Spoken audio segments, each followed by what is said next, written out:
Seoul did not know what to do with Amara. It tried, of course. The city swallowed millions of people daily, faces blending into a rhythm of movement, politeness, and quiet conformity. But Amara refused to be absorbed.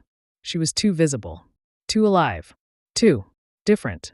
And she felt it from the moment she stepped out of Incheon Airport. The stares weren't always hostile. Some were curious. Some were subtle. Some were the kind that lingered just a second too long before quickly looking away, pretending they hadn't been looking at all. She had prepared for that. What she hadn't prepared for was how lonely it would feel. Amara had always been the kind of woman who filled space without trying. Back home, her laughter was loud, her presence warm, her energy undeniable. People gravitated toward her naturally.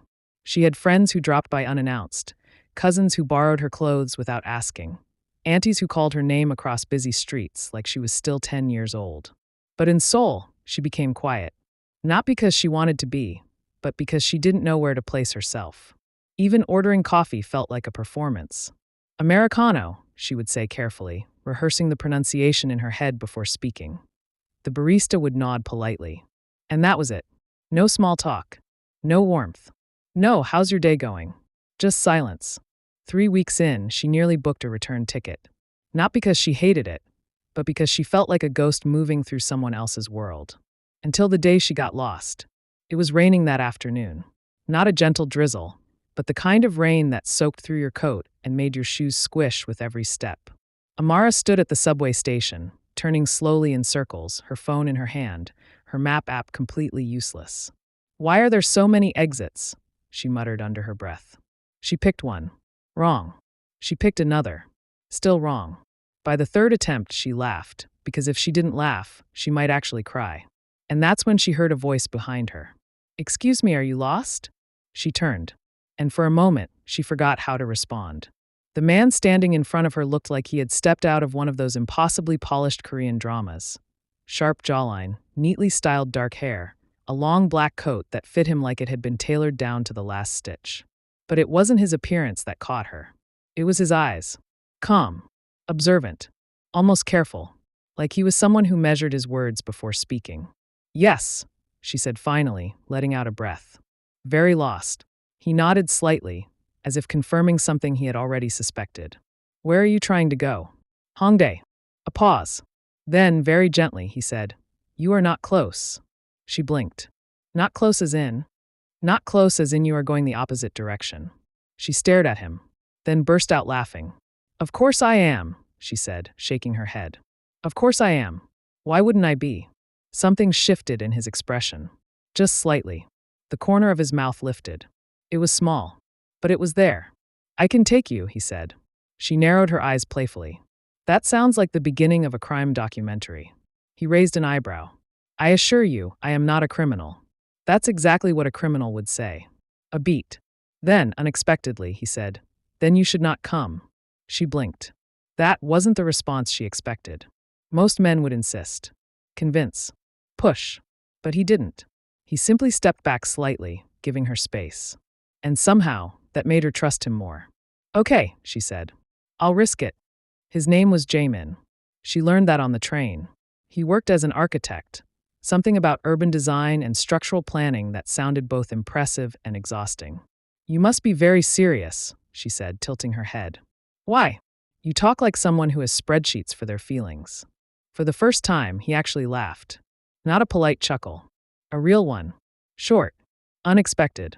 You talk like someone who does not plan anything.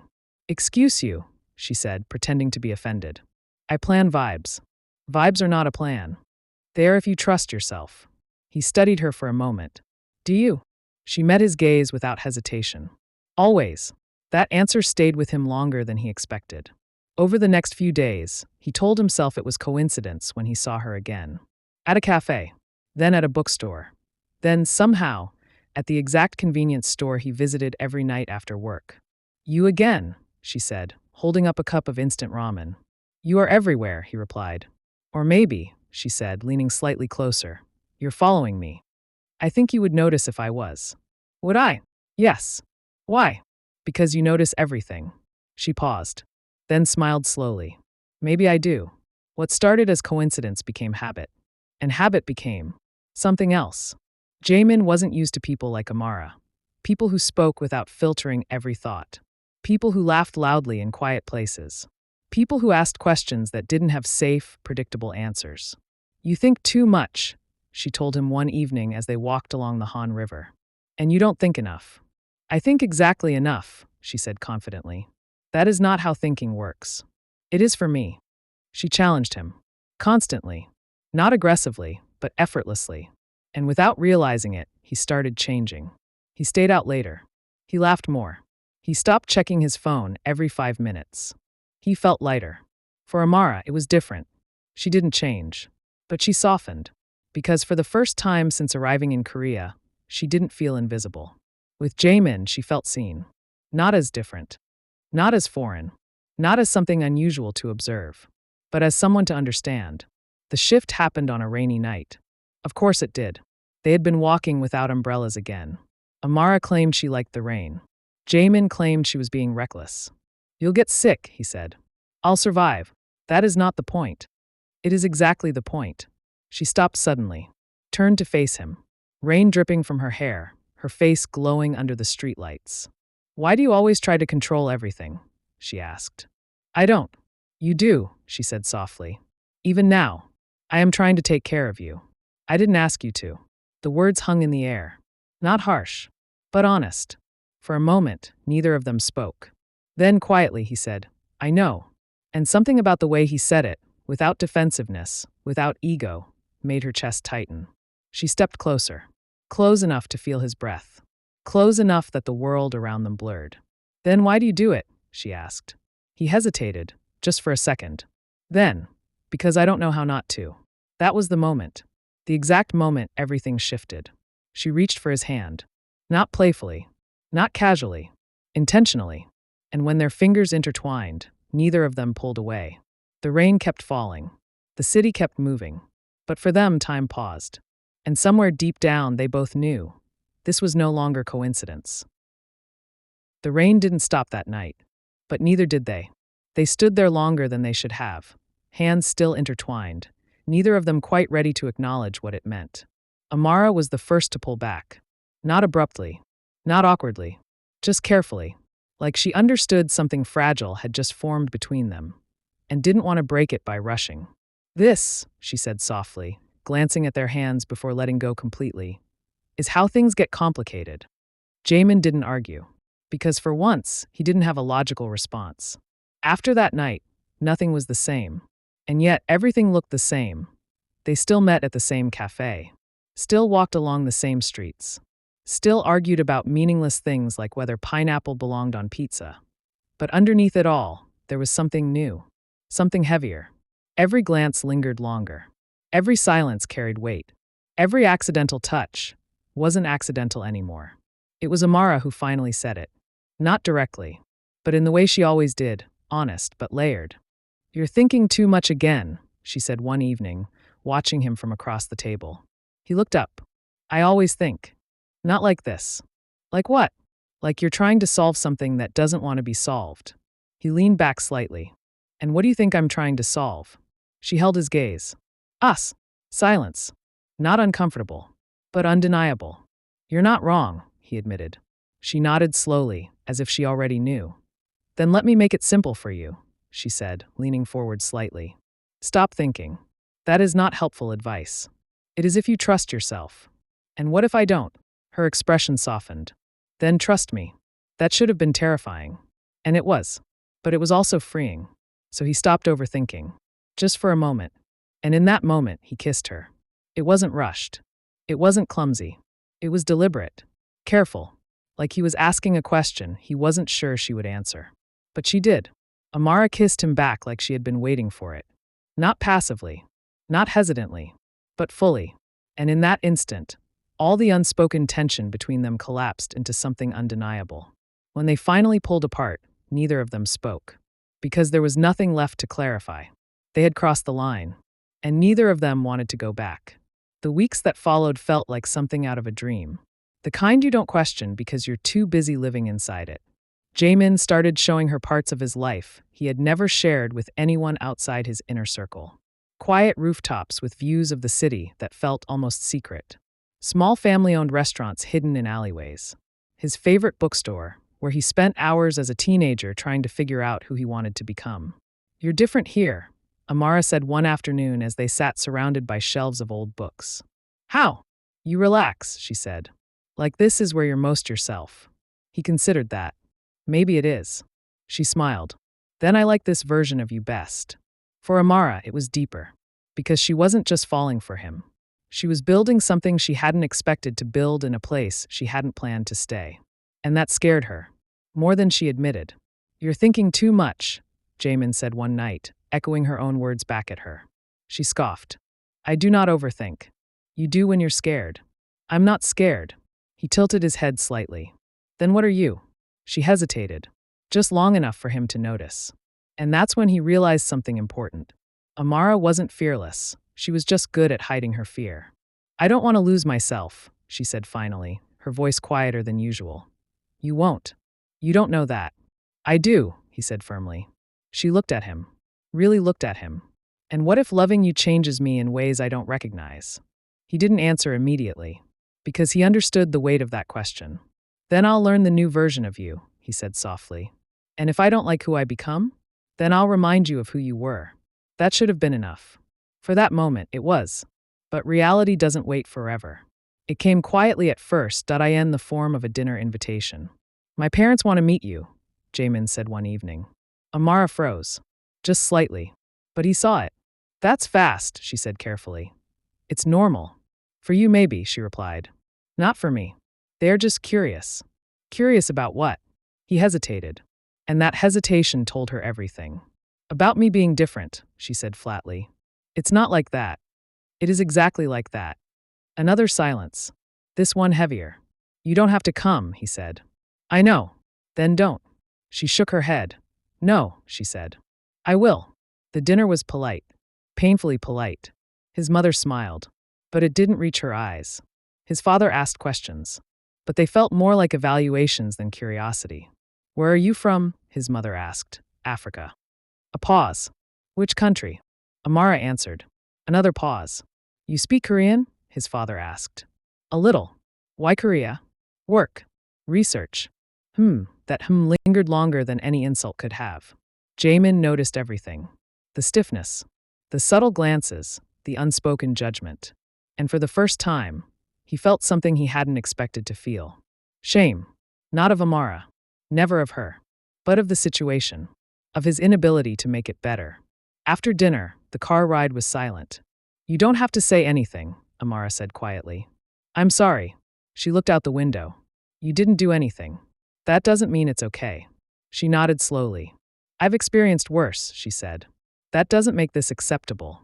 "No," she agreed. "But it makes it familiar." That word hit him harder than anything else. Familiar. And suddenly, he understood something he had never truly grasped before. This wasn't new for her. But it was for him. Days passed, but something had shifted. Not dramatically. Not visibly. But subtly. He hesitated more. She noticed more.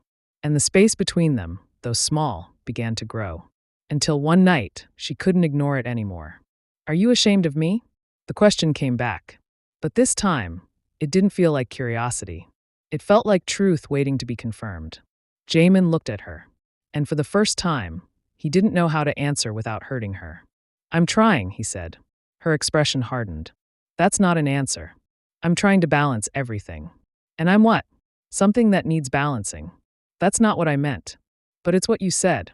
Her voice wasn't loud. But it was sharp enough to cut through everything he thought he understood. "I need time," he said. She stared at him. Long, steady. Then she nodded. "Okay," she said softly. But this time, her okay didn't mean the same thing. Because deep down, she already knew.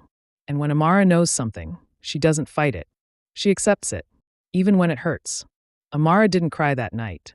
That was the first thing Jamin noticed. Not immediately, because at first, he thought maybe she was just holding it in. Maybe she would break down later, when she was alone. Maybe the silence between them was just the calm before emotion. But no, Amara didn't cry. She simply withdrew. It was subtle. Painfully subtle. The kind of change that could almost be mistaken for normal if you weren't paying attention. She still answered his messages. Still showed up when they had plans. Still smiled, just enough to not raise alarms. But something essential was gone. The warmth. The ease. The way she used to look at him like he was something she had chosen without hesitation. Now, she looked at him like she was already preparing to let him go. And that terrified him more than anger ever could. "Talk to me," he said one evening, his voice tight with frustration, as they sat across from each other in the same cafe where everything once felt simple. "I am talking," she replied calmly, stirring her drink. "No, you're responding," he said. "That's not the same thing." She paused, then looked up at him. And for a moment, just a moment, he saw it. The emotion she had been hiding. Not anger, not bitterness, but something quieter, something heavier. Disappointment. "What do you want me to say?" she asked. "The truth." She let out a small breath. "You already know the truth." "Then say it anyway." Another pause. Longer this time. More deliberate. "I think," she said slowly, choosing her words carefully, "we're at the part where love meets reality. And reality is winning." That felt like a punch to the chest. "It doesn't have to," he said quickly. "Doesn't it?" she replied. "No." "Then why does it feel like I'm the only one fighting it?" He opened his mouth, closed it, because he didn't have an answer that wouldn't sound like an excuse. "That's what I thought," she said softly. Silence stretched between them. Thick, heavy, unavoidable. "I don't want to fight you," he said finally. "I'm not fighting you," she replied. "I'm protecting myself." That was worse, because it meant she was already thinking about survival, not love. "I need time," he said again. And this time she smiled. But it wasn't the kind of smile he had fallen in love with. It was the kind people give when they've already made a decision but don't want to hurt you by saying it out loud. "Time doesn't fix everything, Jaemin," she said gently. "Sometimes it just makes things clearer." That was the moment he felt it. The shift.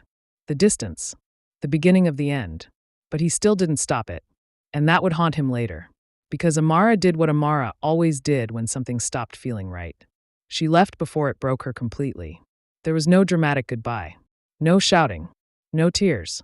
Just a message. "I think it's best we stop here. Before we lose what was good about us." That was it. Jaemin read it once. Then again. Then a third time. Like maybe the words would rearrange themselves into something less final. They didn't. He called. No answer. He texted. No reply. He went to her apartment. Empty. It was like she had erased herself from his life with surgical precision. Clean. Efficient. Final. And for the first time in years, Jaemin felt completely out of control. He threw himself into work. Of course he did. That was his default. Structure. Routine. Focus. But it didn't help. Because everything reminded him of her. The cafe where she used to laugh too loudly. The river where she danced in the rain. The bookstore where she told him he looked more like himself. Even silence reminded him of her. Because she had filled it so effortlessly before. Weeks passed. Then months. His parents noticed the change. Of course they did. "You seem distracted," his mother said one evening. "I'm fine." "You're not." He almost laughed. Because for the first time, they were right about something that actually mattered. "It's over," he said simply. "With her?" He nodded. A pause. Then, "Maybe it's for the best." That was it. That was all she said. And something inside him snapped. "For the best?" he repeated. "Yes," his mother said carefully. "It would have been difficult." "It was difficult," he said, his voice rising. "And I still chose her. But it wasn't sustainable." "How would you know?" he shot back. Another silence. But this one wasn't polite. It was tense. Uncomfortable. Real. "You didn't even try to know her," he continued. "You decided before she even sat down at that table." "That's not true." "It is," he said firmly. "And I let you." That realization hit harder than anything else. Because it was true. He had hesitated. He had allowed doubt. He had let their expectations influence something that should have been his decision alone. And now she was gone. "I loved her," he said quietly. His mother softened slightly. "But not enough." "Sometimes love isn't enough," she replied. He shook his head. "No," he said. "Sometimes people just don't fight hard enough." And with that, he walked away. That night, he didn't sleep. Instead, he thought. Really thought. Not like before, overanalyzing, calculating, hesitating, but honestly, brutally. He thought about the way Amara looked at him the first time they met. The way she trusted him before he had earned it. The way she stood in a city that tried to make her feel small and refused to shrink. And then he thought about himself. How he had loved her. But not loudly enough. Not boldly enough. Not in the way she deserved. I'm trying, he had said. But trying wasn't the same as choosing. And Amara, she had chosen him. From the beginning. Without hesitation. Without conditions. That realization settled deep in his chest. Heavy. Unavoidable. And for the first time since she left, he knew exactly what he needed to do. Find her. Not because it would be easy. Not because she would take him back. But because this time, he wasn't going to hesitate. It took him 2 weeks. 2 weeks of calling mutual contacts. 2 weeks of checking every place she had mentioned, every location she had once said she loved. 2 weeks of piecing together fragments of her life like a puzzle he refused to leave unfinished. And then he found her. Not in Seoul, but at the airport. Of course. She was leaving. Again. Jaemin didn't think. He didn't plan. He didn't calculate outcomes or consequences. He just ran. Through the crowd. Past security lines. Ignoring the looks, the noise, the chaos. Amara, she turned. And everything else faded. For a moment, neither of them moved. Then he walked toward her. Slowly this time. Deliberately. You always do this, she said softly. Do what? Show up when I'm about to leave. He let out a breath. Maybe I'm learning. A small pause. Then, too late, she said. The words were gentle. But they still hit. Maybe, he admitted. But I still need to say this. She crossed her arms slightly. Guarded. But listening. I was afraid, he said. Not of you. Never of you. But of everything that came with loving you. She didn't interrupt. I thought I needed time to figure it out, he continued. But what I really needed was courage. Her expression flickered. Just slightly. And I didn't have it, he said. Not when it mattered. Silence. But I do now. That made her look up fully. Do you? She asked. He nodded. I choose you, he said. No hesitation. No uncertainty. No conditions. The words landed differently this time. Because this time they were real. And what happens when it gets hard again? She asked quietly. It will, he said. But I won't run from it. And your family? I'll face them. And the world? I'll stand in it with you. She studied him. Carefully. Like she was searching for cracks in his certainty. Why now? She asked. He didn't look away. Because losing you showed me exactly what my life looks like without you in it, he said. And I don't want that life. Her breath caught. Just slightly. The final boarding call echoed through the terminal. Time was up. This was it. Amara closed her eyes briefly. Then opened them. And stepped closer. Say it again, she whispered. He didn't hesitate. I choose you. A tear slipped down her cheek. Her first. And then she smiled. Not the guarded smile. Not the polite one. But the one he fell in love with. Okay, she said. And just like that, everything changed. Not into something perfect. But into something real.